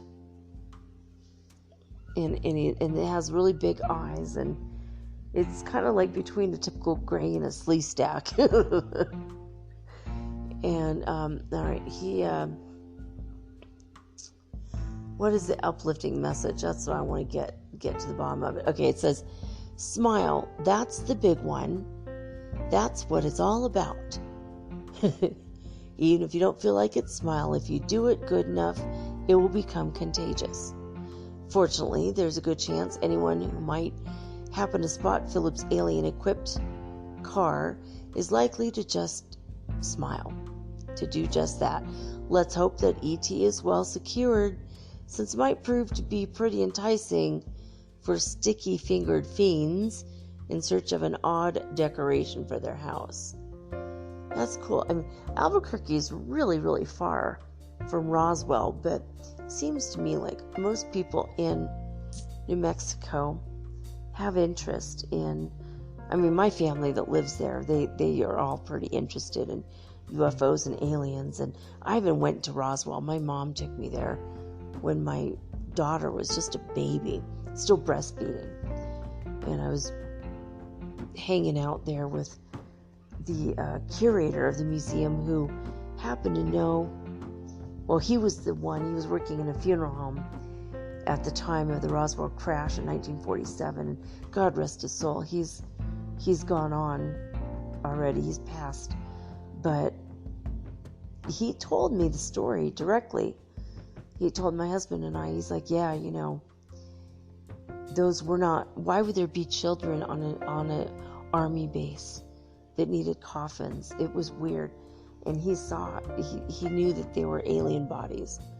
Crazy story, right? All right. Well, I think that's all the stories on Coast to Coast. Let me see how much time I got, guys. We've got about 10 minutes left. I'm going to go round up a couple other stories, some really fun headlines for you. So I'm going to pause this for a second. All right, so after wading through a whole bunch of news articles on the mirror.uk, or no, maybe it's mirroruk.co. Anyway, I'll tell you in a minute what it is. They had a bunch of articles about people painting their houses weird colors, and a funny article about a woman who lovingly found a little plant on the sidewalk, and she decided to nurture it and love it and put it in a pot, and then she started a YouTube channel about it, and just this little plant grew and grew and grew, and she got a lot of followers on Instagram and everything. And one day she decided to look up the plant, and she'd been nurturing for like the past year this beautiful weed. So just something like they're weird news, but they're like not like really weird, just so most of the things have been very mild coming out of, mirror.co.uk. Anyway, this one takes the cake. Oh, and by the way, there's a new way to cut cake. You take a salad tongs and you turn it backwards, and you get a perfect piece of cake every time. So these are the kinds of weird stories. I don't think it's all that weird, but mildly weird coming out of the UK. Anyway, this one is my favorite story coming out of this newspaper today. I tried Burger King's new social distancing Whopper, and it made my eyes water. So, here it is. In Italy, Burger King has launched a new take on their most popular burger, known as their social distancing Whopper, which is meant to keep people away from you. Now, this is an article written by Courtney Posheen. So, all right, she says, earlier this week we saw that in Germany, Burger King has launched social distancing crowns to ensure that customers were keeping apart from one another. But over in Italy, the fast food chain has decided to try something a little different. Italian Burger King restaurants have been selling a social distancing Whopper, which is packed with 3 times the usual amount of onions. Oh my God. The idea is that the stench of the onions on the person's breath after eating it will keep people far away from them. Unbelievable. It's giving me asthma thinking about it. It's yet to catch on in the UK. But one man in the US persuaded his local branch to create one for him, and he filmed his reaction to trying it. Sam Goldberg. He shared his reaction at Respect the Chain. I think that's his Twitter. So, okay. He says he's been using his spare time during the lockdown to start a new YouTube series called Respect the Chain. In a comedic food show in which the 32-year-old is currently trying the special pandemic menu items from various food chain restaurants. The latest episode shows Sam, originally from New York, spending his pandemic with his family in Florida, trying this new and unique Whopper. Sitting in a Burger King restaurant, he explains in the video, "Did you know that Burger King in Italy is currently offering the social distancing Whopper? What they're doing in Italy is giving you 3 times the amount of onions that they normally would give on a regular Whopper."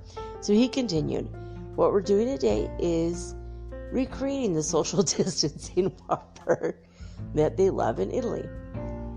We actually asked them specifically to give us 3 times the amount of onions."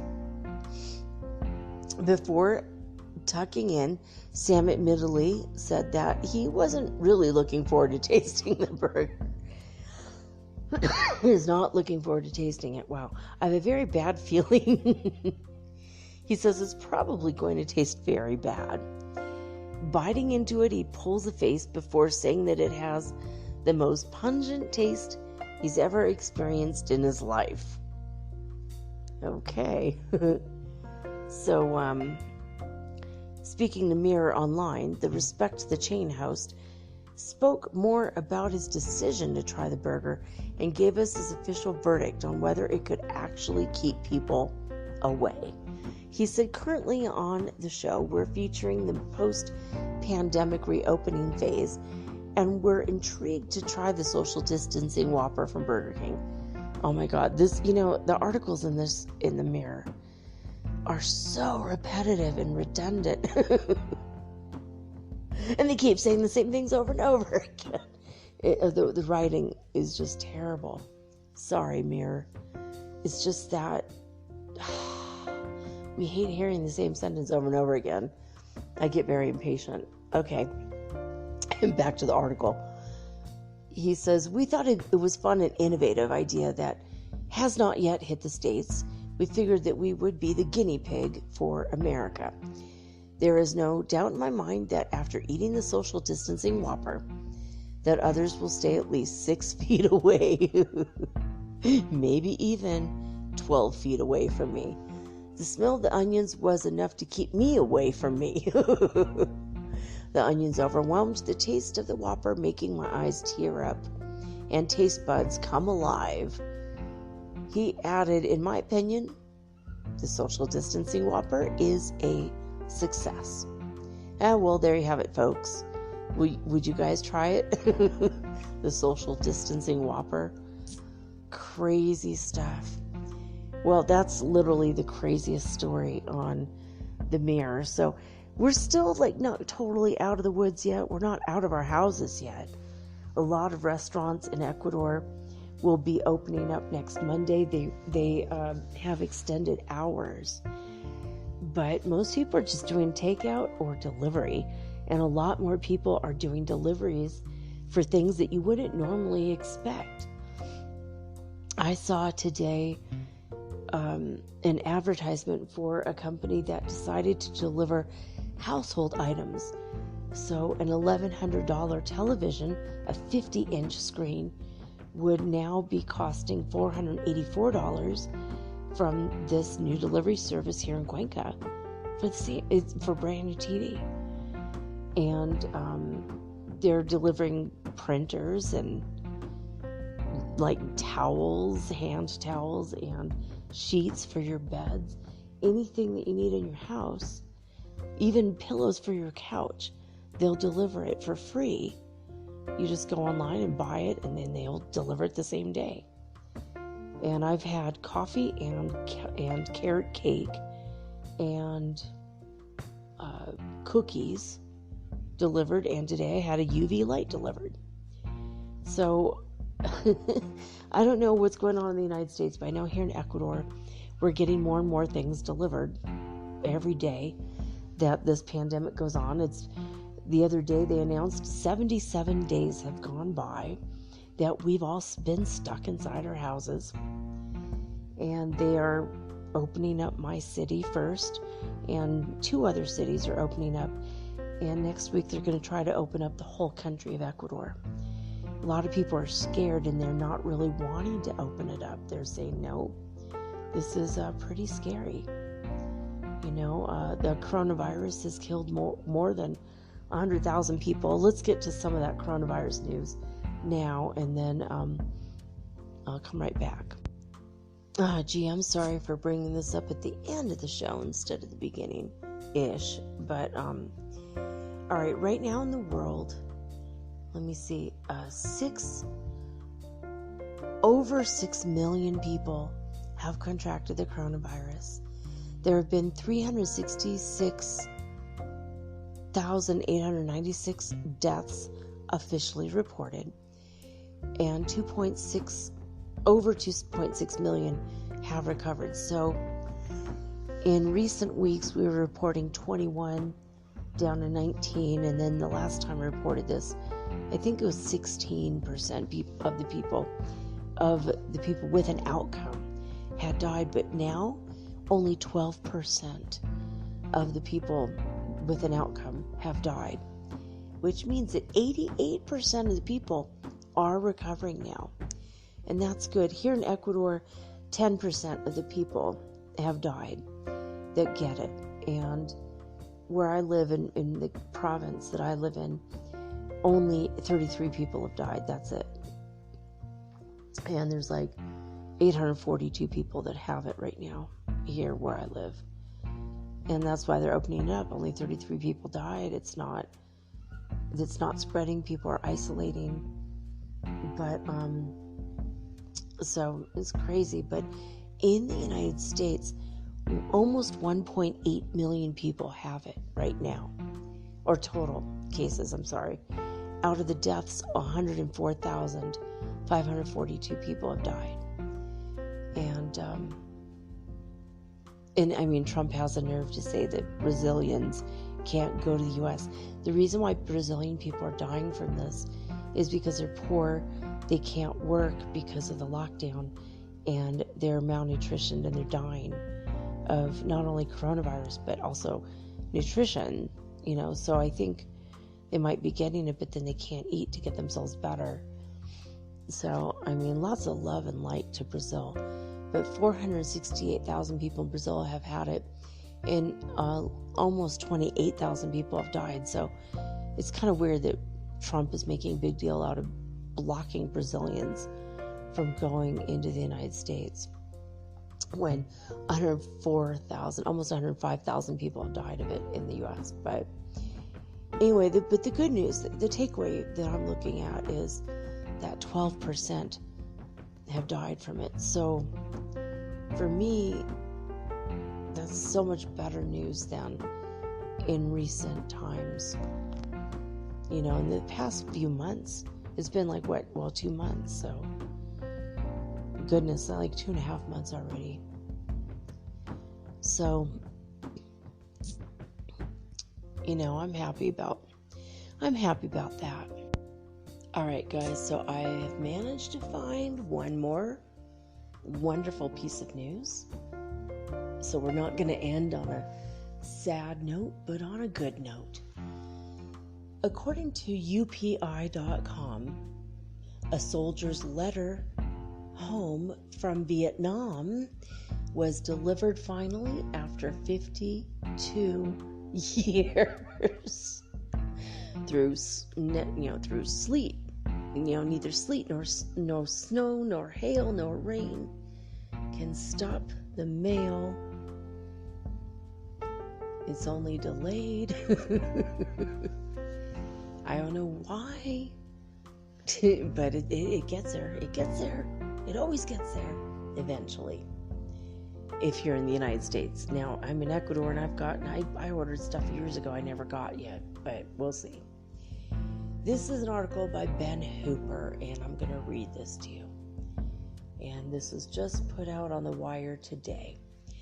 An Indiana woman said she was surprised when a letter that her brother sent while serving in the Vietnam War finally made its way to her after 52 years. Janice Tucker said an envelope postmarked May 10th, 2020 arrived at her home in North Vietnam. in North Vernon, sorry. Oh my God. She doesn't live in Vietnam. She lives in Indiana in North Vernon. She said last week she was shocked to discover it contained a letter that her brother William Lone had sent to her while serving in Vietnam in 1968. So I called my brother, she said. He lives in South Carolina now. I read the letter to him and he said, I remember writing that letter to you. Tucker told this to WHAS TV. Lone said he remembered putting the letter in an envelope and affixing a 5-cent stamp and handing it off to another soldier to mail to his sister at the family's then home in Floyd's Knobs. Wow, that's a fun name. Floyd's Knobs. KNOBS. Floyd's Knobs, Indiana. Wow, story got weirder already.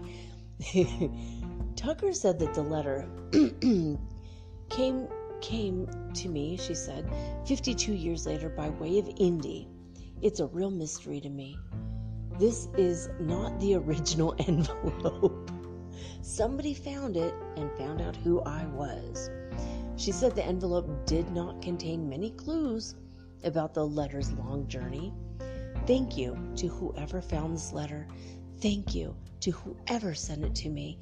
But most of all, thanks to my brother for being a big brother that I didn't really love and appreciate until I got older. That's just weird. I didn't love my brother when he sent me the letter, but now I do. Really? That's what you're telling the world? Okay. and this letter just makes me want to honor him more, she said. Tucker said she's hoping to find out who mailed the letter to her home so that she can thank them and find out what happened to the letter in between being mailed in 1968 and arriving at her home last week. A Canadian man had a piece of mail take a shorter but no less mysterious route to his home this month. Elliot Bernstein said a Canada Post delivery worker left the package from well.ca on his Toronto doorstep May 6th. The package contained a hair product that he had ordered from the website in 2012. I mean, by now he's lost all of his hair. Damn it. They didn't send it on time. I mean, really, the Canada Post said officials are now investigating the package's 8-year journey. All right. I knew I could do it.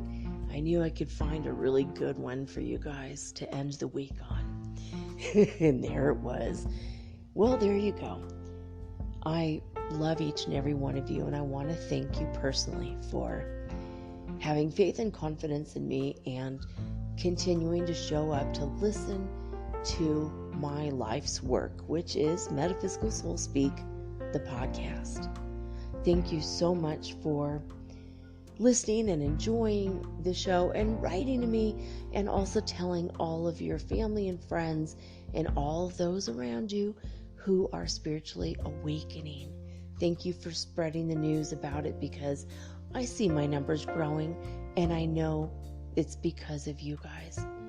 So anyway, that's it for the week. I hope you've enjoyed the episodes. They were wide in their variety and scope, and we're going to do the same thing next week.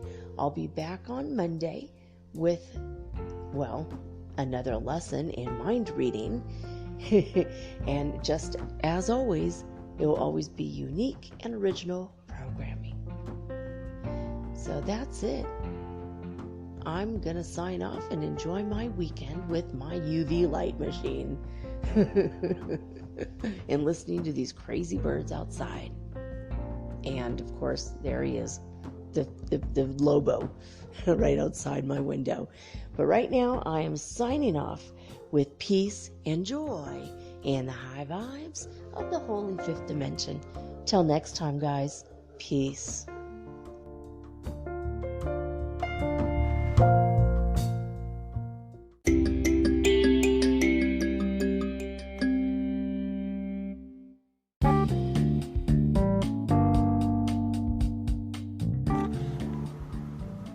Metaphysical Soul Speak is run on sponsors and listener support.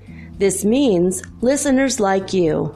If you are so inclined to support my efforts and my little podcast, please visit me at anchor.fm/metaphysical and pledge an amount of your choosing today. Thank you.